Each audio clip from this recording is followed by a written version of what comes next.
चलो काली पिला माने से निरुक्त पढ़ुଥିଲେ तो अधा जाए पढ़िଥିଲେ ना नहीं निरुक्तर आउ किछि अंश बाकी अछि आउ बाकी जहाँ अछि पे ताकू देखिदबा ठीक अछि चल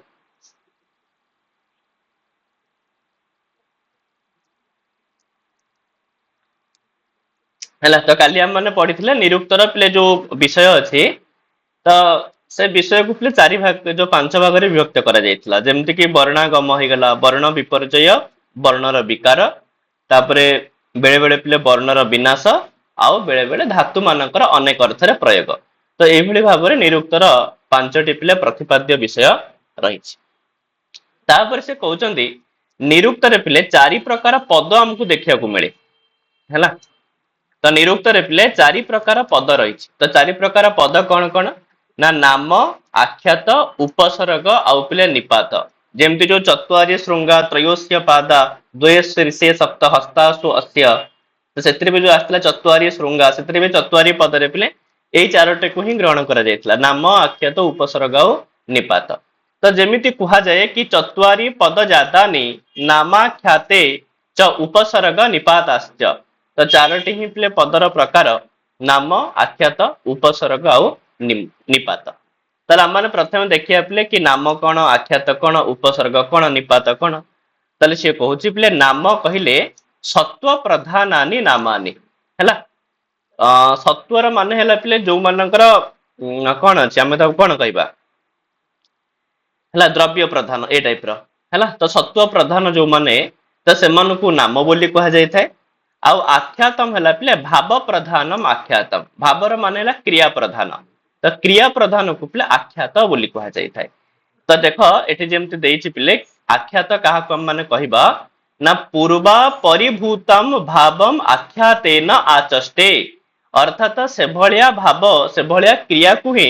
ଆମେ ଆଖ୍ୟାତ ପଦରେ କହିଥାଉ ଯିଏ ପିଲେ ପୂର୍ବା ପରିଭୂତ ହେଇଥାଏ ପୂର୍ବା ପରିଭୂତ ମାନେ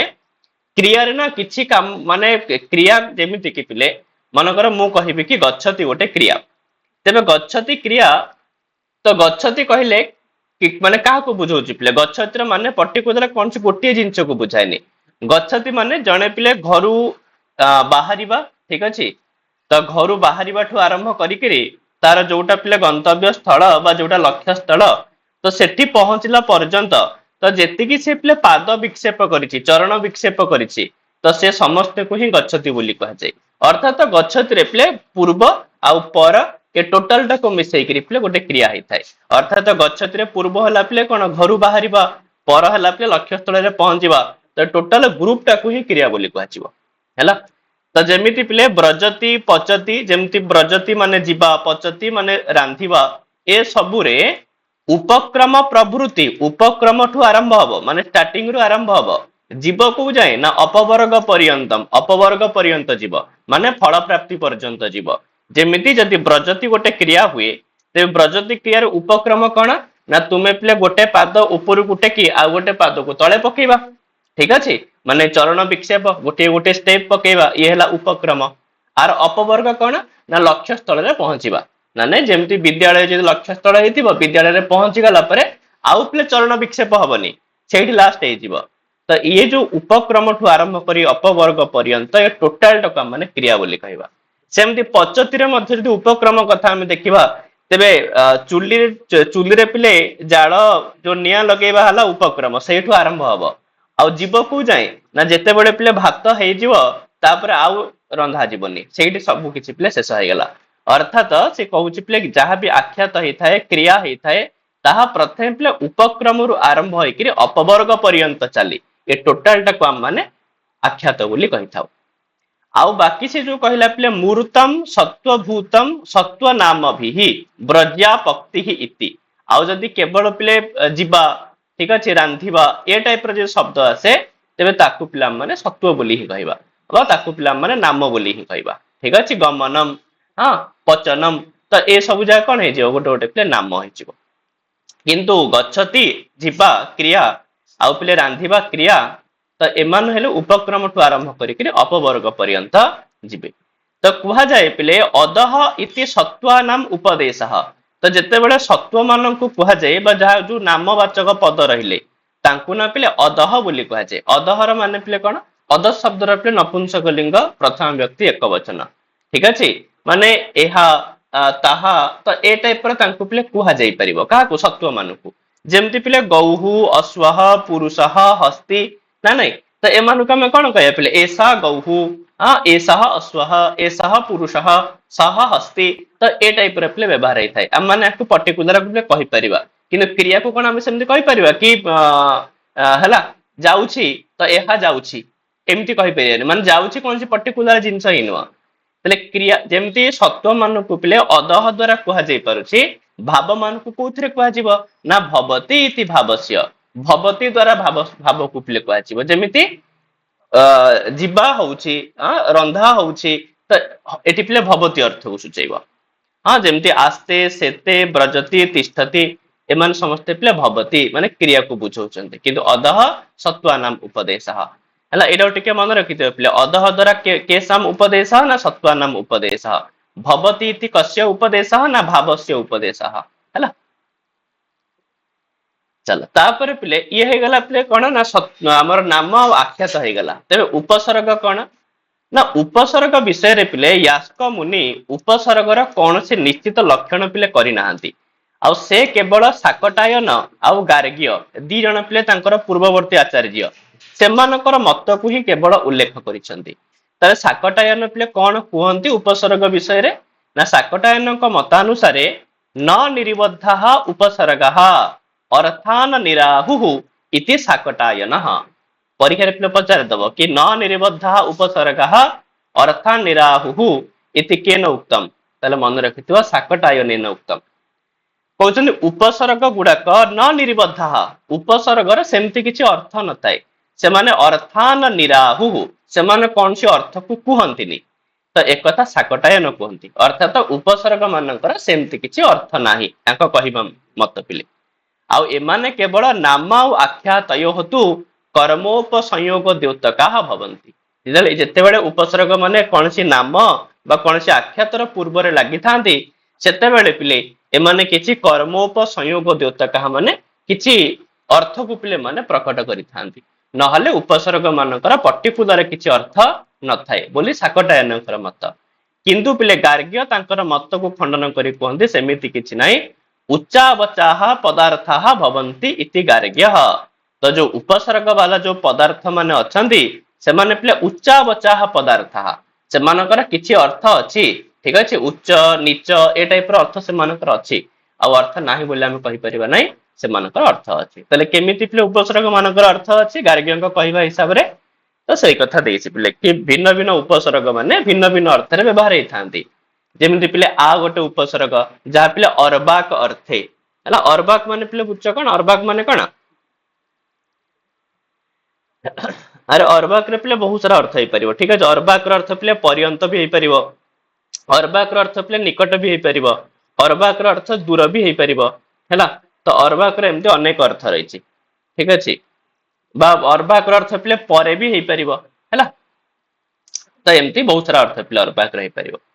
ଆଉ ପ୍ରପରା ଇତି ଏତସ୍ୟ ପ୍ରାତିଲୋମ୍ୟମ ଆଉ ପ୍ର ଆଉ ପରା ପିଲେ ଏହାର ବିପରୀତ ଅଟେ ପ୍ରାତିଲୋମ୍ୟ ମାନେ ବିପରୀତ କାହାର ବିପରୀତ ନା ଆ ଯୋଉ ଅର୍ଥକୁ ବୁଝଉଛି ତାର ବିପରୀତ ମାନେ ଅର୍ବାକର ପିଲେ ବିପରୀତ ତାହେଲେ ଅର୍ବାକ ମାନେ ଯଦି ପିଲେ ପଶ୍ଚାତ ହୁଏ ତାହେଲେ ପଶ୍ଚାତର ଇଏ କଣ ହେଇଯିବ ପିଲେ ଅର୍ଥ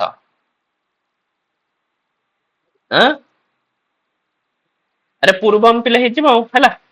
ଏ ଟାଇପ ର ଅର୍ଥ ହେଇଯିବ ଆଉ ଅଭି ଇତି ଆଭିମୁଖ୍ୟମ ଆଉ ଅଭି ଉପସର୍ଗ ପିଲେ କାହା କୋଉ ଅର୍ଥକୁ ବୁଝେଇଥାଏ ନା ଆଭିମୁଖ୍ୟ ଅର୍ଥକୁ ମାନେ ଜଣକ ଆଡକୁ ପିଲେ ଅଭିମୁଖ ହବା ଜଣକ ଆଡକୁ ଯିବା ଆଉ ପ୍ରତି ଇତି ଏତସ୍ୟ ପ୍ରାତିଲୋମ୍ୟ ପ୍ରତି ପିଲେ ତାର ବିପରୀତ ଅର୍ଥକୁ ବୁଝଉଛି ମାନେ ଜଣକଠୁ ଦୂରେଇ ଯିବା ଠିକ ଅଛି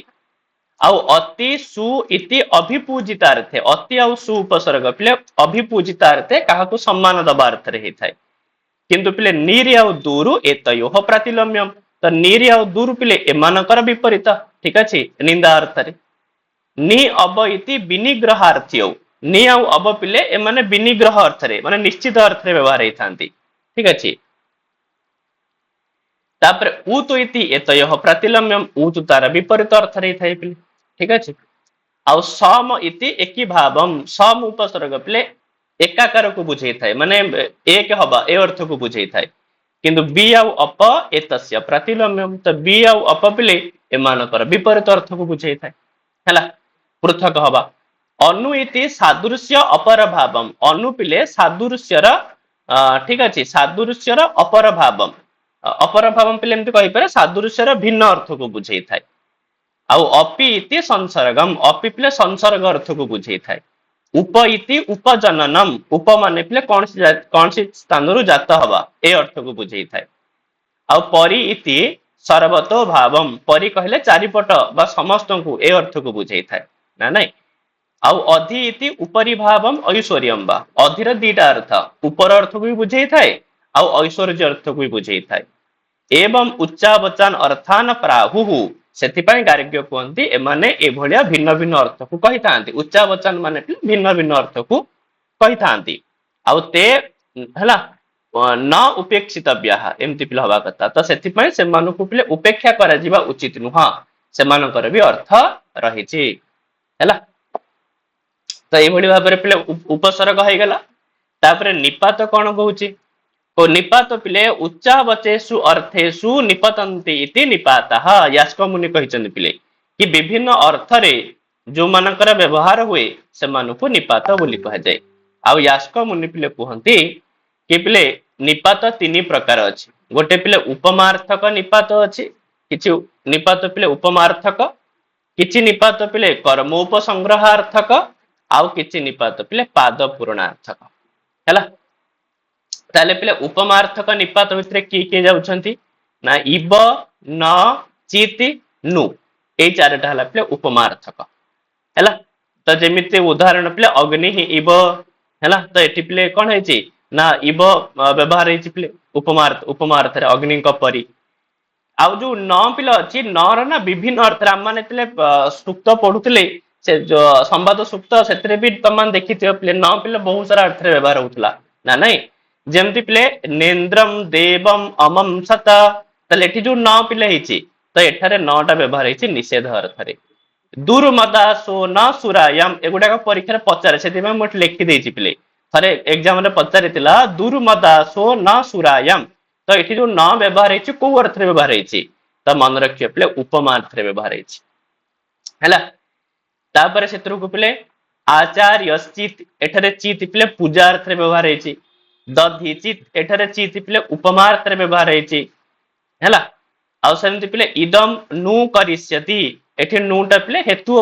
उपदेश रे व्यवहार हैछि माने उपदेश अर्थ रे कथम नु करिष्यति एठारे नु पिले अनुपृष्ठे माने पचारिबा अर्थ रे व्यवहार हैछि आउ वृक्षस्य नुते पुरुहूत बयाह एठारे नु पिले उपमार्थ रे व्यवहार हैछि तो ए जो उदाहरण गुडा को लेखा हैछि पिले गुडा को टिके नकु मन रखिबो हैला एडा परीक्षा पे बहुत इंपोर्टेंट ठीक अच्छे पिले ता सहित आउ किछि निपात माने अछंती जो माने कि पिले कर्म उपसंग्रहार्थक अटंती हला तगुडा खाली च बा आ हला अह ह किल हि ननु खलु सस्वतम नूनम ए सब निपात गुडा को पिले कर्म उपसंग्रहार्थक निपात बोली कहा जाय थाए हला आउ पाद किछु निपात एमिति बछन जो माने केवल पाद पूर्ण पय व्यवहार हे थांती जेमति कम इम इति उ ए माने केवल माने छंदर जो पाद पिले अछि तो केवल ताकू पूर्ण करिया पे व्यवहार करा जाय थे तो एभली भाबरे तीन प्रकार पिले निपात हैला उपमार्थक कर्मोपसंग्रहार्थक आउ पिले हे गेला कोन ना पाद पूर्णार्थक तो तीन प्रकार पिले निपात ता सहित निरुक्त रे पिले जो क्रिया अछंती क्रिया रो पिले 6टी भाव विकार विषय रे मध्ये वर्णना करा जायछि हैला तो कहउचंती पिले षड भाव विकाराः भवन्ति तो 6टी पिले भाव विकार अछि कौन कौन पिले एक कथा किए कहते ना वार्ष्यायणी ही ए नाडे मध्ये मन रखिथियो पिले षड भाव विकाराः भवन्ति इति वार्ष्यायणी वार्ष्यायणी कहते कि 6टी पिले भाव विकार रहिछि आ से भाव विकार कौन कौन ना जायते अस्ति विपरिणमते वर्धते अपक्षीयते विनश्यति इति एई भली भाबरे 6टी पिले भाव विकार हैला तला मान देखिए पिले जायते कौन अस्ति कौन माने प्रतिक्रिया रो पिले एई 6टी विकार हेइ थाए प्रतिक्रिया रे एई 6टी जिंस पिले हेइ थाए हैला देखो जायते कहूची पिले जायते इति पूर्व भावस्य आदिम आचष्टे न अपर भावम आचष्टे न प्रतिषेधति भल से देखिए पिले जायते ର ମାନେ ହେଲା ପିଲେ କଣ ନା କୌଣସି କ୍ରିୟା ହେବା ପୂର୍ବରୁ ପିଲେ ଯାହା ଜାତ ହେଇଥାଏ ତାକୁ ପିଲେ ଜାୟତେ ବୋଲି କୁହାଯାଇଥାଏ। ହେଲା ଯେମିତି କି ପିଲେ କୌଣସି ଗୋଟେ ଲୋକଟେ ଅଛି ଆ ମାନେ କୁଆଡେ ପିଲେ ଯାଉଛି ଠିକ ଅଛି ଯିବା ପାଇଁ ସେ ଚିନ୍ତା କରୁଛି ଗଚ୍ଛତି କ୍ରିୟା ଅଛି। ତେବେ ଗଚ୍ଛତି କ୍ରିୟାର ପୂର୍ବରୁ ବି ତ ଗୋଟେ ଜିନିଷ ଅଛି ପିଲେ ତା ମନରେ ଜାତ ହେଇଥିବ କି ହଁ ମୁଁ ଯିବି ବୋଲି। ତେବେ ସେଇ ଯୋଉ ଜିନିଷଟା ପିଲେ ହେଲା ଜାୟତେ ହେଲା ବା ଆମେ ଏମିତି ବି କହିପାରିବା ପିଲେ ଯେତେବେଳେ ପିଲା ଜନ୍ମ ହେଇନଥାଏ ଠିକ ଅଛି ପିଲା ଜନ୍ମ ହବାର ପୂର୍ବବର୍ତ୍ତୀ ଅବସ୍ଥା ଯୋଉଟା ସେଇଟା ହେଲା ପିଲେ ଜାୟତେ ଅର୍ଥାତ ପୂର୍ବ ଭାବସ୍ୟ ଆରମ୍ଭଟାକୁ ହିଁ କହିଥାଏ ପିଲେ ଜାୟତେ। ସେ ଅପର ମାନେ ତା ପରେ କଣ ହବ ତାକୁ କହିନଥାଏ କି ତାକୁ ପ୍ରତିଷେଧ ମଧ୍ୟ କରିନଥାଏ। ଆଉ ଅସ୍ଥି ମାନେ କୋଉଟା ପିଲେ ନା ଅସ୍ଥି କହିଲେ ଉତ୍ପନ୍ନସ୍ୟ ସତ୍ୱସ୍ୟ ଅବଧାରଣମ୍। ତ ଜଣେ ଉତ୍ପନ୍ନ ହେଇସାରିଲା ପରେ ତ ସେ ଜିନିଷଟା ଅଛି ଯେତେବେଳେ ପିଲାଟି ପିଲେ ଜନ୍ମ ହେଇଗଲା ଆମେ ମାନେ କଣ କହୁଛେ କି ବର୍ତ୍ତମାନ ପିଲାଟି ସଂସାରକୁ ପଳେଇ ଆସିଲା ହେଲା ସଂସାରରେ ପିଲାଟି ଅଛି ଇଏ ହେଲା ପିଲା ଅସ୍ଥି କି ବୁଝଉଛି। ତାହେଲେ ପିଲେ ଯେତେବେଳେ ପିଲାଟି ମାତୃ ଗର୍ଭରେ ଥିଲା ଠିକ ଅଛି ତ ସେତେବେଳେ ଆମେ ତାକୁ କହିପାରିବା ପିଲେ ଜାୟତେ। ଯେତେବେଳେ ପିଲାଟି ମାତୃ ଗର୍ଭରୁ ବାହାରକୁ ପଳେଇ ଆସିଲା ତାର ଅବଧାରଣା ପଳେଇ ଆସିଲା ତାକୁ ଆମେ କହିବା ପିଲା ଅସ୍ଥି। ତାପରେ ସେଥିରୁ କଣ ହବ ପିଲେ ନା ବିପରିଣାମତେ ତ ବିପରିଣାମତେ ଇତି ଅପ୍ରଚ୍ୟବମାନସ୍ୟ ତତ୍ୱାତ ବିକାରମ୍। ତ ଯୋଉ ଅବସ୍ଥା ରୂପେ ଧୀରେ ଧୀରେ ବିକାର ହବ ମାନେ ପିଲାର ପିଲା ବିଭିନ୍ନ ପ୍ରକାର ବିକାର ତାଟେ ଦେଖାଯିବ ହେଲା ତ ଏଇଗୁଟାକୁ ହିଁ ଆମେ ମାନେ କଣ କହିଥାଉ ନା ବିପରିଣାମତେ ଦ୍ଵାରା କୁହାଯାଇଥାଏ। ବିପରିଣାମତେ ପରେ ପରେ ପିଲେ ବର୍ଦ୍ଧତେ ଆରମ୍ଭ ହେଇଯିବ। ବର୍ଦ୍ଧତେ କହିଲେ ସ୍ୱାଙ୍ଗାଭ୍ୟୁଚୟମ୍ ତ ଅଙ୍ଗ ପ୍ରତ୍ୟଙ୍ଗର ଅଭ୍ୟୁଚୟ ଠିକ ଅଛି ଅଙ୍ଗ ପ୍ରତ୍ୟଙ୍ଗର ପିଲେ ଅଭ୍ୟୁଚୟ ବା ସାଂୟୋଗିକା ନାମ ଅର୍ଥାନାମ ଖାଲି ଯେ ନିଜ ଅଙ୍ଗ ପ୍ରତ୍ୟଙ୍ଗର ଅଭ୍ୟୁଦୟ ତା ନୁହଁ ହେଲା ତା ସହିତ ପିଲା ଅନ୍ୟାନ୍ୟ ଜିନିଷର ମଧ୍ୟ ଯଦି ତାର ଧନରେ ଉନ୍ନତି ହେଲା ଠିକ ଅଛି ବା ପାଠରେ ଉନ୍ନତି ହେଲା ତ ଏ ସବୁକୁ ମଧ୍ୟ ମାନେ ବର୍ଦ୍ଧତେ ବୋଲି କହିପାରିବା। ସେଥିପାଇଁ ସେ କହିଛନ୍ତି ପିଲେ ବର୍ଦ୍ଧତେ କହିଲେ କେବଳ ନିଜ ଅଙ୍ଗ ପ୍ରତ୍ୟଙ୍ଗର ଅଭ୍ୟୁଚୟ ନୁହଁ ପିଲେ ତା ସହିତ ଯୋଉ ସାଂୟୋଗିକ ଭାବରେ ଅଛନ୍ତି ପିଲେ ଯୋଉ ଧନ ସମ୍ପତ୍ତି ମର୍ଯ୍ୟାଦା ଠିକ ଅଛି ତାପରେ ପ୍ରତିପତ୍ତି ତ ଏ ସବୁର ମଧ୍ୟ ପିଲେ ଯୋଉ ବଢିବାଟାକୁ ଆମେ ମାନେ ବର୍ଦ୍ଧତେ ବୋଲି କହିବା। ବର୍ଦ୍ଧତେ ବିଜୟେନ ଇତିବା ତ ତାର ପିଲା ବିଜୟ ଦ୍ଵାରା ସେ ବୃଦ୍ଧି ପାଉଛି। ବର୍ଦ୍ଧତେ ଶରୀରେଣ ଇତିବା ତ ଶରୀର ଦ୍ଵାରା ସେ ପିଲା ବୃଦ୍ଧି ପାଉଛି ତ ଏସବୁ ଅର୍ଥକୁ ପିଲେ। ଆଉ ଅପକ୍ଷୀୟତେ କହିଲେ ବର୍ଦ୍ଧେତର ବିପରୀତ ତ ଅପକ୍ଷୀୟତେ ଅନେନ ଏବ ବ୍ୟାଖ୍ୟାତଃ ପ୍ରତିଲୋମମ୍ ତ ବର୍ଦ୍ଧତେରେ ପିଲେ ଯାହା ବର୍ଣ୍ଣନା କରାଗଲା ତାର ବିପରୀତ ହେଲା ଅପକ୍ଷୀୟତେ ମାନେ କମି କମି ଆସିବା ବର୍ଦ୍ଧତେ ମାନେ ବଢିବା ଅପକ୍ଷୀୟତେ ମାନେ ଧୀରେ ଧୀରେ କମି କମି ଆସିବା ଆଉ ଲାଷ୍ଟ କୁ ଯୋଉ ଷ୍ଟେଜରେ ପହଞ୍ଚିବ ସିଏ ହେଲା ପିଲେ ବିନଶ୍ୟତି। ତାହେଲେ ବିନଶ୍ୟତି ଇତି ଅପର ଭାବସ୍ୟ ଆଦିମ ଆଚଷ୍ଟେ ଯୋଉଟା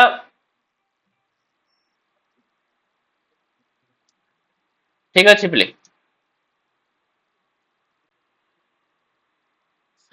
ଆରେ ସ୍କ୍ରିନ ପ୍ଲେ ଶୋ କରିବ ତ ନା ନାଇଁ ଚାଲ ହେଲା ତାହେଲେ ପିଲେ ବିନଶ୍ୟତି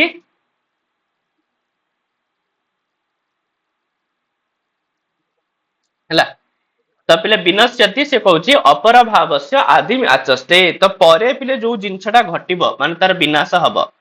ହେଲା ତ ତାର ଆରମ୍ଭଟାକୁ ପିଲେ କୁହାଯାଇଥାଏ ବିନଶ୍ୟତି ବୋଲି ନା ପୂର୍ବ ଭାବମ ଆଚସ୍ତେ ନା ପ୍ରତିଷେଧତି ତ ପୂର୍ବ ଭାବକୁ ଏ କହିବି ନଥାଏ କି ତାକୁ ପିଲେ ପ୍ରତିଷେଧ ବି କରିନଥାଏ ହେଲା। ତାହେଲେ ତାକୁ ଏମିତିରେ ବୁଝିପାରିବ ପିଲେ କି ଜନ୍ମର ପୂର୍ବଟା ଜାୟତେ ଜନ୍ମ ହେଲା ପରେ ଅସ୍ଥି ତାପରେ ଯୋଉ ବିକାରତା ଶରୀରରେ ଦେଖାଦବ ବିପରିଣାମତେ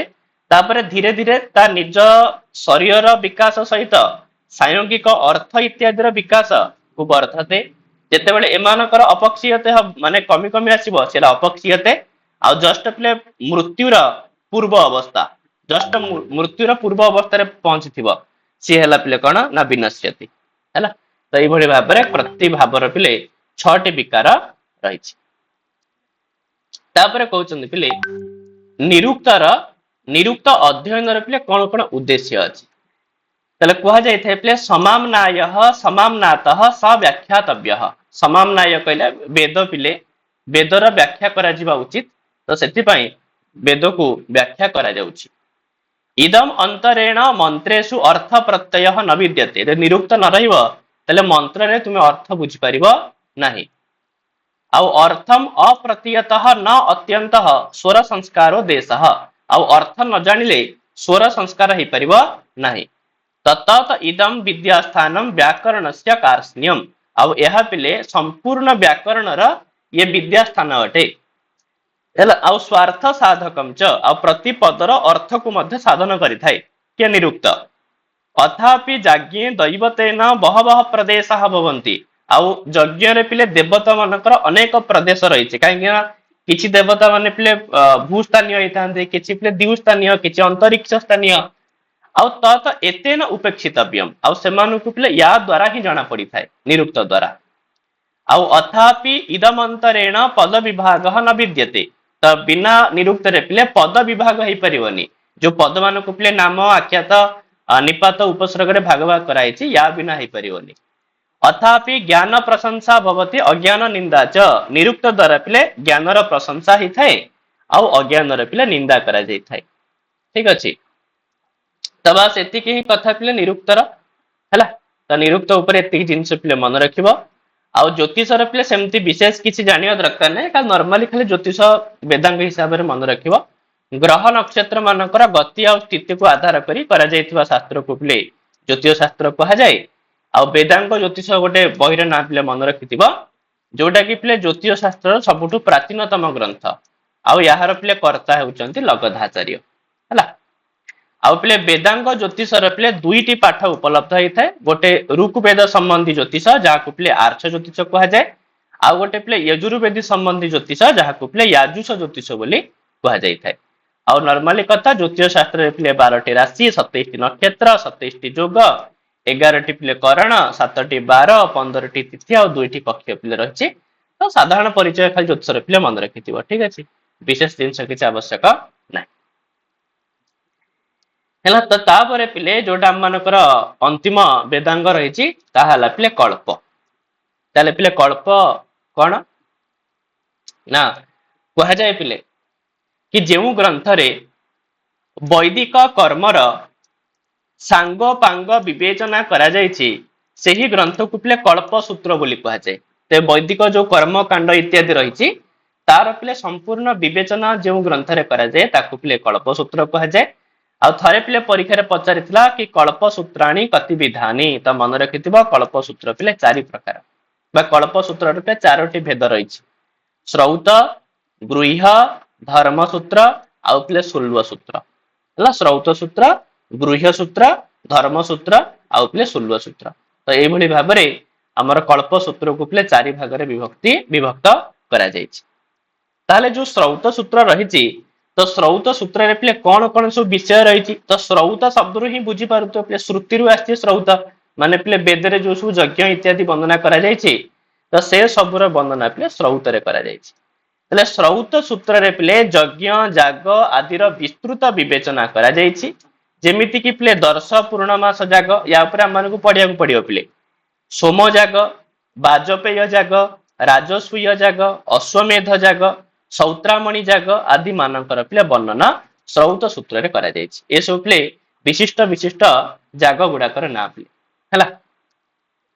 या भीतर जो पिले दर्श और पूर्णमास जाग अछि यार टिकिए परिचय देखिता कारण बहुत इंपोर्टेंट पिले परीक्षा रे आसी थाए मन रखिथिबा दर्श शब्द जो दर्श पिले नै दर्शर माने ला अमावास्या आ बाकी पूर्णमास रो जानिछ पिले पूर्णिमा ताहाले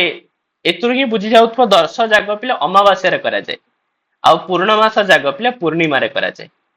तो दर्श जागर पिले तीनोटी भेद रहिছে एटा मध्य मन रखिथियो पिले तो तीनोटी भेद कोन कोन ना गोटे प्रकार रे पिले अग्नि का पई पुरोडास प्रदान करा जाय थाए इंद्रंक पई पिले दधी प्रदान करी करी दधी जाग होई थाए आ गोटे रे पिले इंद्रंक पई दुग्ध जाग होई थाए तो दर्श जाग रे पिले तीन प्रकार काम करा जाय आ पूर्णमास जाग एथिरे भी तीन प्रकार करा जायछि पिले अग्नि का पई अष्ट कपाल संस्कृत पुरोडास जाग अग्निष्टोम पई घृतर उपांशु जाग आ अग्निष्टोम पई एकादश कपाल संस्कृत पुरोडास जाग तो एटा को मन रखितो काने परीक्षा रे प्रश्न एमति आसीबो कि अष्ट कपाल संस्कृत पुरोडास याग कस्मिन् यागे भवति दर्श यागे ना पिले पूर्णमास यागे तो मन रखितो पिले पूर्णमास यागे हैला तो एमानकर एतिकी सामान्य एटलिस्ट पिले परिचय मन रखिथिबो काहे ना परीक्षा रे पिले प्रायत को ये रे हुए पचारि थाए बेले बेले पचारितला पिले दर्श याग को तिथि रे हुए तो अमावास्या तिथि रे हुए हैला ता सहित से कहउछन पिले 7टी हबिरी यज्ञ रहिछि तो हबिरी यज्ञ 7टा कोन कोन ना अग्नियाधान ଅଗ୍ନିହୋତ୍ର, ଦର୍ଶ ପୂର୍ଣ୍ଣମାସ, ଆଗ୍ରହାୟଣ, ଚାତୁର୍ମାସ୍ୟ, ନିରୂପଢ ପଶୁବନ୍ଧ ଆଉ ପିଲା ସୌତ୍ରାମଣି। ଇଏ 7ଟି ହେଲା ପିଲା ହବିରି ଯଜ୍ଞ।